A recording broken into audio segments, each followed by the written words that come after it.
নমস্কার বন্ধুরা, অনেক তপস্যার পর আমি ফাইনালি চলে গেছিলাম কুম্ভ মেলায়। ভাবতে পারিনি যে আমার কুম্ভ স্নানটা আমার কপালে লেখা ছিল। তো আমি ভীষণ সঙ্গী খুঁজে পাচ্ছিলাম না যে কাদের সাথে যাব। বাবা মা তো আগেই চলে গেছিলো। তো অবশেষে আমি আমার পিসো আর আমার কাকার সাথে গেছিলাম ড্রাইভার নিয়ে, তাদেরই গাড়িতে। 12ই ফেব্রুয়ারি বুধবারে বেরিয়েছিলাম বাড়ি থেকে। কাটোয়া থেকে প্রথমে কান্দি, তারপরে সেখান থেকে আমরা সন্ধ্যেবেলার ওই 9টার দিকে বেরিয়ে পড়েছিলাম প্রয়াগরাজের উদ্দেশ্যে। আমরা ঠিক করে নিয়েছিলাম যে ওখানে আমরা কোথাও স্টে করব না। তো খাবার দাবারের ব্যবস্থা আমরা নিয়ে চলে গেছিলাম সব কিছু। সারা রাত আমাদের গাড়ি চলেছিল, তাই আমরা পরের দিনই বৃহস্পতিবারে আমরা পৌঁছে গেছিলাম। প্রথমে আমরা ওখানে পৌঁছে গাড়িটাকে পার্ক করলাম। পার্কিংয়ের ওখানেই একটা বাড়ি ছিল, ওনার বাড়ির সামনেই আমরা গাড়ি পার্ক করেছিলাম।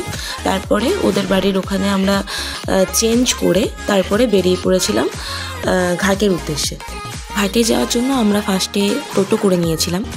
সেখান থেকে যতটা আর কি যাওয়া যায় টোটো করে গেছিলাম, অনেকটাই গেছিলাম, কিন্তু তারপরে পুলিশে আটকে দেয়, ব্যারিকেড দেওয়া ছিল, সেই জন্য আমরা যেতে পারলাম না।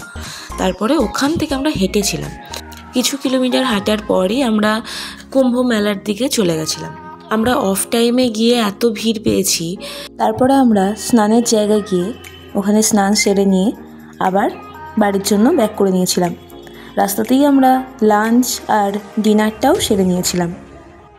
এই মহাকুম্ভ স্নান সম্পূর্ণ করে সত্যিই আমরা ধন্য। আজকের মতো টাটা।